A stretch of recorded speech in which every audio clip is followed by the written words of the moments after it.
तो रोज़ की तरह अनलिखने ब्लॉग में सबका हार्दिक स्वागत है। सबके मंगल वश की कामना के साथ भागवत श्रीमद् भागवत कथा के अनुसार दोस्तों, आज के प्रसंग में कुरुक्षेत्र की लड़ाई के दौरान पांडव और कौरवों के बीच में किस चरित्र की क्या भूमिका रही, किसने अपने चरित्र को किस प्रकार से पांडवों के तरफ से 5 और कौरवों की तरफ से 100 भाई भाई के बीच में किस प्रकार का संवाद होता है। युधिष्ठिर जो है पांडवों के सबसे पूज्य या स्नेही और सबके साथ आचार संहिता और मर्यादित जीवन यापन करने के प्रेरणा के स्रोत थे।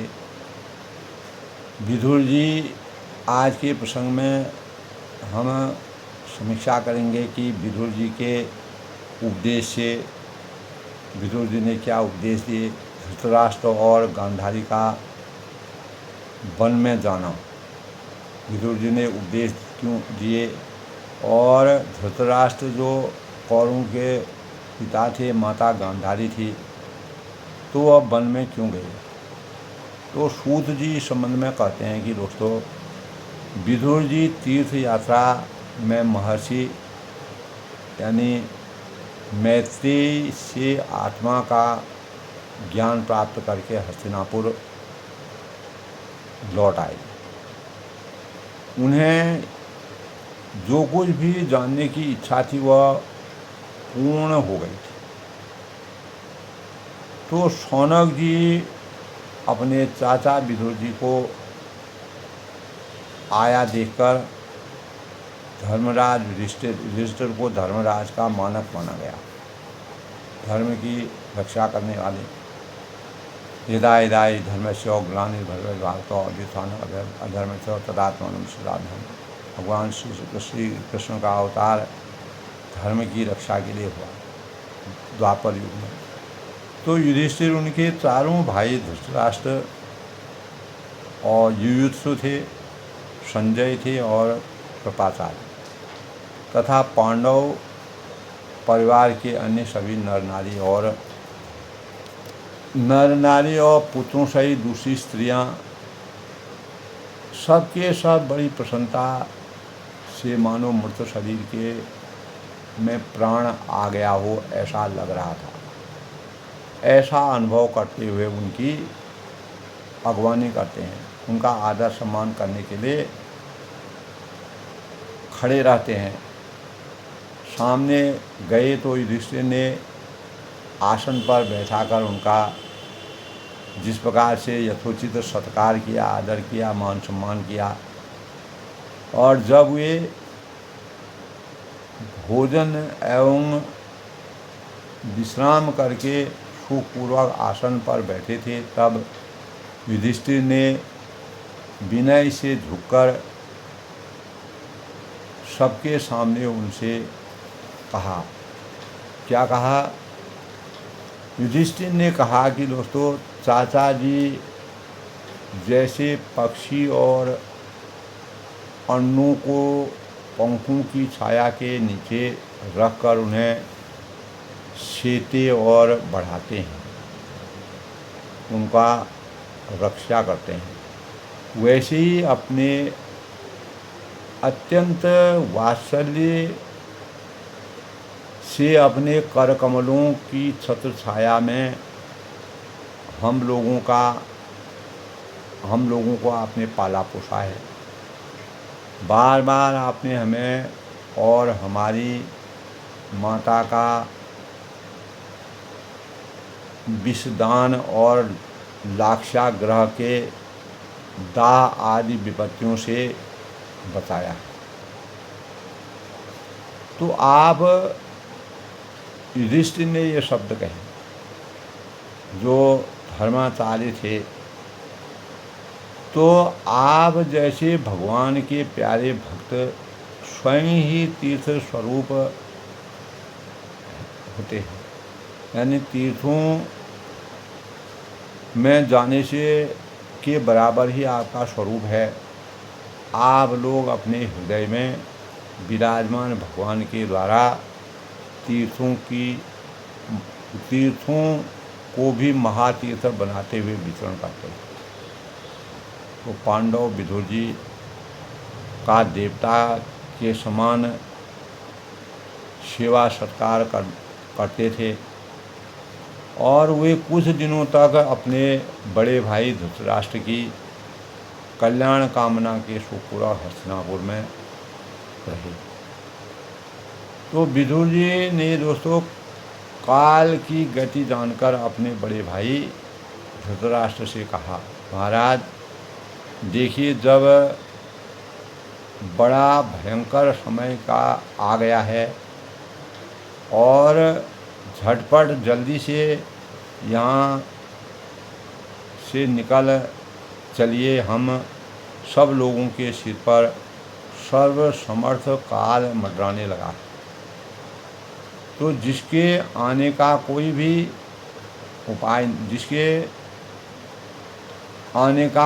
उपाय नहीं है। आपकी उम्र भी ढल चुकी है, यानी आप उम्र दराज हो गए हैं, शरीर बुढ़ापे का शिकार हो गया है, आप पराए घर में पड़े हुए हैं। इस प्राणी को जीवित रहने की कितनी प्रबल इच्छा होती है कि इसी के कारण तो आप भीम का टुकड़ा खाकर कुत्ते का सा जीवन बिता रहे हैं। तो आपके अज्ञान की हद हो गई, यानी सीमा भी पार हो गई। तो अज्ञान रूपी अंधकार जब हो जाता है तो आदमी हर चीज़ में, बुराइयों में भी न्याय ही देखता है। न्याय और अन्याय के बीच में कोई भी रेखा नहीं होती है। तो जब भी आप जीना चाहते हैं तो पुराने वस्त्र की तरह बुढ़ापे से गला हुआ शरीर आपके न चाहने पर भी क्षीण हुआ जा रहा है। वासांसि जीर्णानि यथा व्यायो नवानि शरीराणि नवानि देहि। तो उसमें फंसिए मत, ऐसे जंजालों में मत फंसिए। इसकी ममता, बंधन आदि सब काट दीजिए, इनसे विरत हो जाइए। तो आप अपने कुटुंबियों से छिपकर,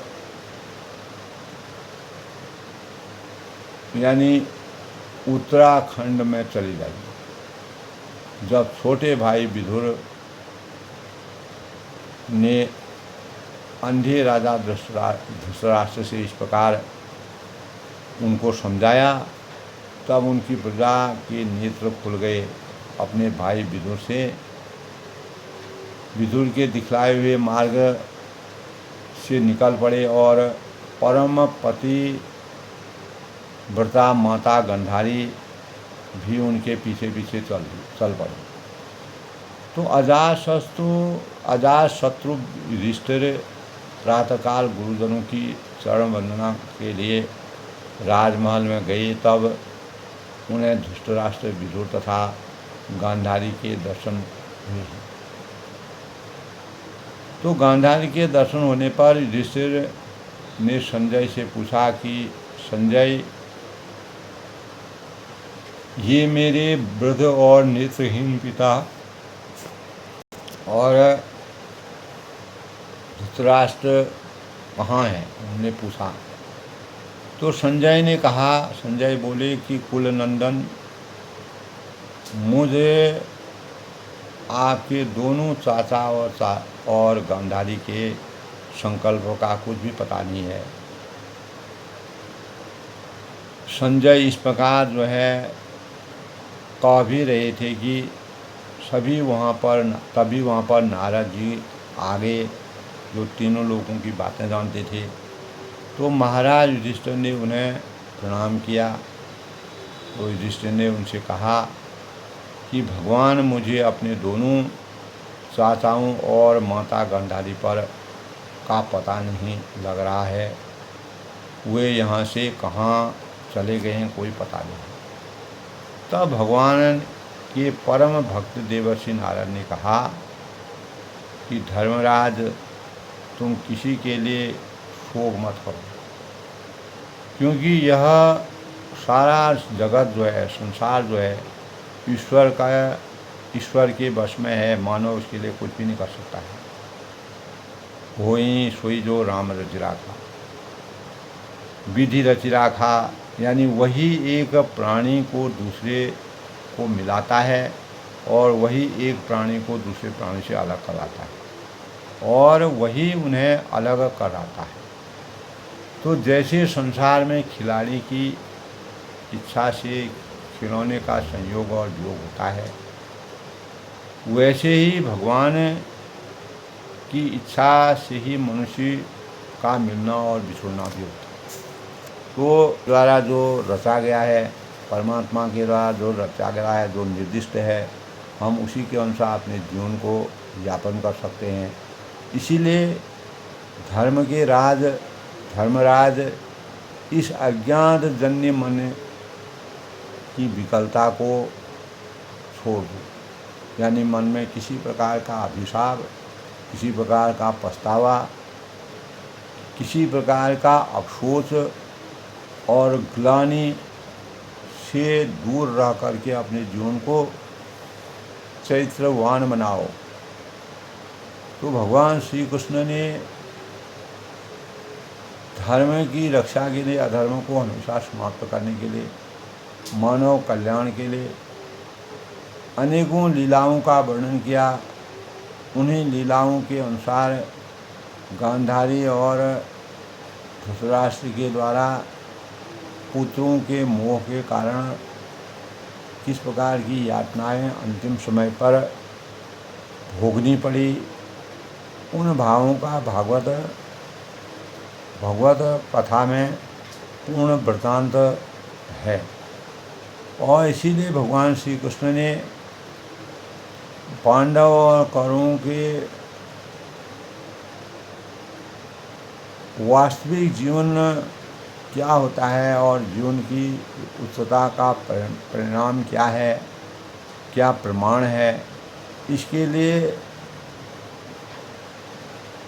निर्दोष होकर के, निस्वार्थ होकर के, निष्काम होते हुए न्याय और धर्म की स्थापना का कार्य करके किसी प्रकार के सगे संबंधियों के भावों को अपने अंतःकरण में न रखते हुए अर्जुन को इसी प्रकार की सीख दी कि धर्म की रक्षा करने के लिए अगर हमको युद्ध करना पड़ता है तो युद्ध के मैदान में हमें अपना पराया नहीं देखा जाता है। अन्याय, अधर्म को हमेशा समाप्त करके न्याय की पराकाष्ठा, उच्चता की मानवता को रखने के लिए हमें न्याय को ही परमो धर्म समझना पड़ेगा, तभी मानव जीवन का कल्याण संभव है। तो हिमालय के दक्षिण भाग में ऋषियों के आश्रम पर धृतराष्ट्र अपनी पत्नी और विदुर के साथ गए हैं। धर्मराज इस अज्ञान जन्य मन की विकलता को छोड़ दो, उनको ये ज्ञान प्राप्त हुआ था, अब उनके चित्त में किसी प्रकार की कामना नहीं, तो वे केवल जल पीकर शांत चित्त से में निवास करते। तो धर्मराज युधिष्ठिर जो थे, आज से 5वें दिन वे अपने शरीर का परित्याग कर देंगे।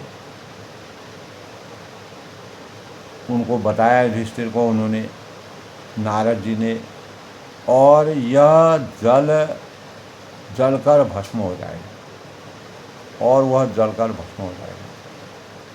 साध्वी गांधारी भी पति का अनुगमन करती हुई उसी आग में प्रवेश कर जाएगी। तो अंत समय में मानव जीवन कर्मों के आधार पर अपने जीवन का अंत भी उसी प्रकार होता है, उसमें किसी का भी कोई दोष नहीं होता। तो विदुर जी वहाँ के विदुर जी वहाँ से तीर्थ सेवन के लिए चले जाएंगे, तीर्थों के भ्रमण के लिए चले जाएंगे। और धर्मराज युधिष्ठिर ने तब नारद जी के उपदेशों को हृदय में धारण करके शोक को हमेशा के लिए त्याग दिया। तो जब ज्ञान की पराकाष्ठा, ज्ञान की उच्चता हमारे अंतःकरण में विराजती है, गांधारी और धृतराष्ट्र ने जो अपने जीवन में कर्म किए थे, मोह के अभिशाप से उनका जीवन किस प्रकार से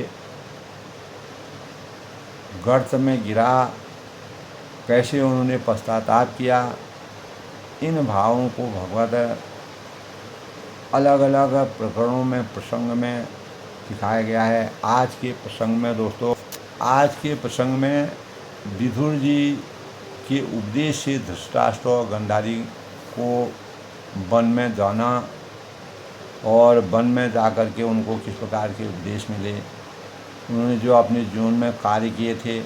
तो विदुर जी तीर्थ यात्रा में जो महर्षि मैत्रेय से आत्मा का ज्ञान प्राप्त करके हस्तिनापुर लौट आए और उन्हें जो कुछ जानने की इच्छा की वह पूर्ण हुई। इस प्रकार आज के भागवत कथा में विदुर जी के उपदेश से धृतराष्ट्र और गांधारी का वन में जाना और उसका क्या रहस्य होता है, उन भावों का संक्षेप में वर्णन किया है।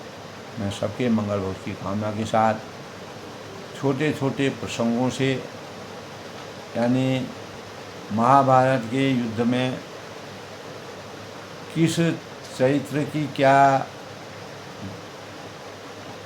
किस चरित्र से हमें क्या संदेश मिलता है, उन संदेशों को हमें किस प्रकार से आज गांधारी और धृतराष्ट्र के चरित्र से हमें यही प्राप्त होता है कि अन्याय अधर्म जब लक्ष्मण रेखा से पार हो जाता है, यानी उसकी सीमा लांघ जाती है, तो अंततोगता अंत जीवन हमारा कितना विषाक्त होता है। उसी की प्रेरणा के अनुसार हम अपने अनेकों महाभारत कुरुक्षेत्र की लड़ाई में न्याय और अन्याय के बीच में क्या अंतर होता है, तो उन भावों को ऐसे चरित्रों से प्रेरणा के रूप में अपने जीवन में उतारते हैं और अपने जीवन को सामर्थ्यवान बनाने के लिए मानव धर्म, मानव कल्याण और जनहित, जन सुख, मानव सुख और सबके लिए समान रूप से व्यवहार करना, अयि निज परोवेति गणना लघुचेतसानाम उदार चेतनानां तो वसुधैव कुटुम्बकम की भावना होना अनिवार्य है।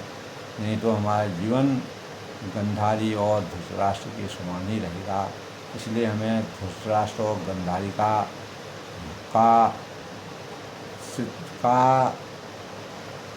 जो प्रेरणा उनसे यही लेनी चाहिए कि हमें न्याय और धर्म के अनुसार कार्यों को परिणित करना चाहिए।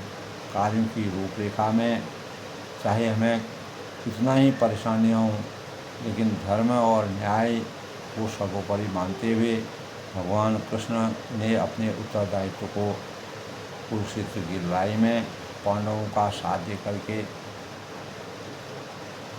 एक मानव धर्म की रूपरेखा को प्रसांगित किया। सब लोग सुखी रहें, खुश रहें। इसी प्रकार कल फिर किसी नए विचार से मिलते हैं। तब तक के लिए सबका अभिनंदन, सबका स्वागत।